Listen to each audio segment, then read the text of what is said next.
Hey there, so today we have another review. This is a beer from Grimm in collaboration with Cool Cousin, which is a more sustainable New York brewery. I think trying to be extremely sustainable.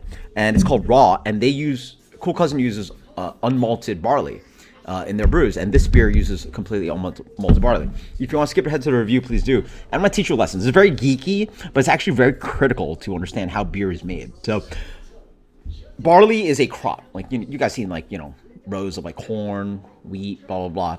And part of the process of how beer is made is that you get barley, which is another grain, and you malt it in the sense that you soak it in water, trick the seed to think that it's going to grow. And what happens is that the barley inside creates enzymes, and those enzymes are critical to make enough sugars for the yeast to create beer. If you literally just use that to make beer, unmalted barley, you would just create something that's like super low ABV. That's actually what quote unquote beer was like in the BC times and like old times before they figured out like, wait, if we soak it in water and it starts growing, right? Then you use that and dry it out, and then you can use that to make beer. And so you're actually extracting more sugar because the enzymes and all that cool stuff, right? Well, what that process does, the malting process involves water, involves heat, because you have to stop after you trick the barley seed into actually growing and creating these enzymes that are critical to make beer beer useful barley. You have to stop the process and you have to heat it. So there's water and heat and all this stuff involved, which is obviously somewhat unsustainable. Or everything we do is unsustainable for our future of like global warming and all that cool stuff. But there are actual enzymes you can use. So naturally you could use enzymes that are created within barley, but there are actual, just like we live in 2024, there's actual enzymes just throw in to the mash and just figure it out, right? This is all unmalted barley. And so what happens is without that heating process, you actually create unmalted barley is going to be very pale, right? Very, very, very pale, because you're not heating it at all. And even any amount of light heating, you think you'd get the palest malt, but I assume you can get even paler, like even paler. So that. And then their goal is like, well, if you want to strip down all these malts, what is everybody doing? What's the cool kids doing these days with stripped down malts? West Coast IPA, right? Like all the West Coast San Diego breweries, they're just going green cheek. Have some of these. I literally have not had some of these beers, but they're stripping all the malts away, go hop heavy.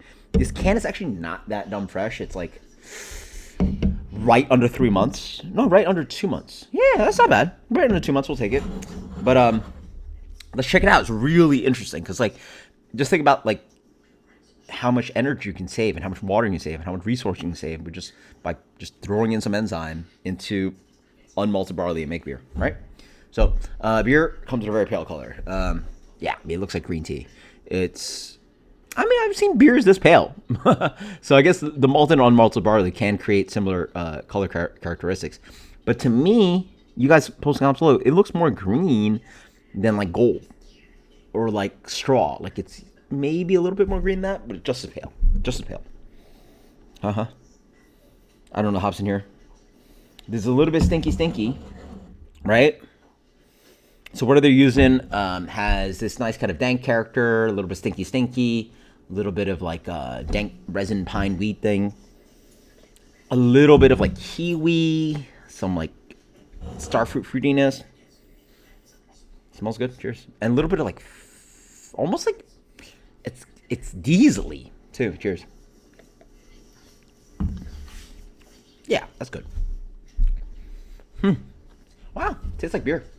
So unmalted barley, and they were able to make a beer. Again, without the enzyme, you would not be able to get the beer here, which sits at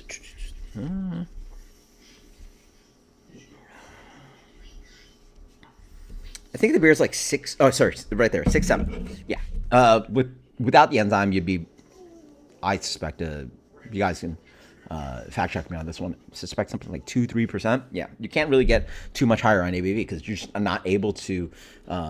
The barley just doesn't have enough sugar that the yeast can get through. It's all too complex for it to attack. So what the malting process does is like break down the sugar so that the yeast can get to it. Well, use unmalted barley with addition of enzymes, then therefore you can just create the similar process and have the yeast eat through as much as you can, figure out your calculations, and get a beer that's full strength, 6.7%. On the palate, dank, piney, light malt character, very, very lean. I guess that was the goal. Very, very lean, very dank, nice and gasoline-y, super drinkable for 6.7. I would have guessed this beer was like a 6%, kind of like hazy, not hazy, dank pale ale kind of thing.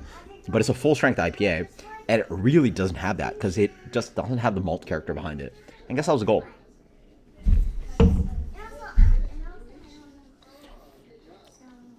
Yeah, I guess they did their job.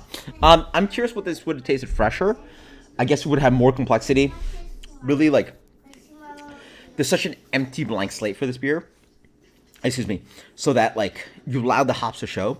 But I also argue that you need a little bit more bitterness here. I think everything's just, like, so toned down these days. Like, I know you don't really have much of a malt profile to balance out bitterness, but you're making a West Coast style beer, and you sort of need bitterness here. Like, it just has this kind of, like, aromatic, forward hop profile, really blank, hollow middle body, because, like, you're using unmalted wheat. There's no, it wasn't heated. It wasn't toasted. It wasn't, like, there was no really contact to heat to the barley, and it didn't really get, well, obviously some point it did because it's an agricultural product, and you need to dry it out, I believe, from some point to extract, like, the wild.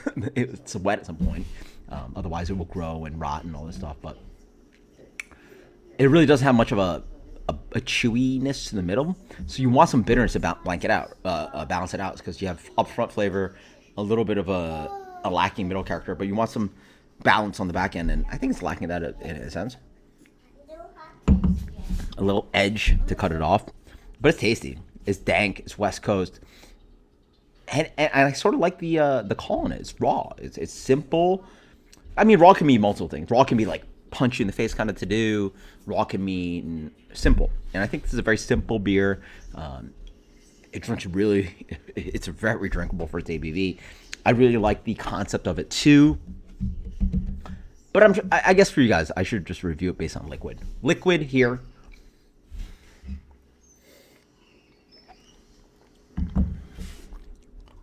It's fine. It's good.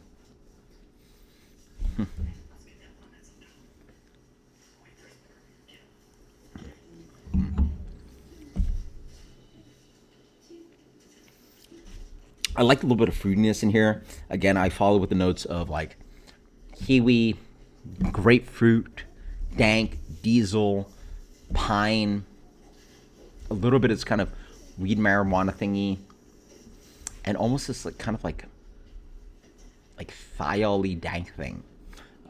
It almost reminds me of like the Diesel character of Sauv Blanc, almost leaning towards like green pepper, but without the fruitiness, right? So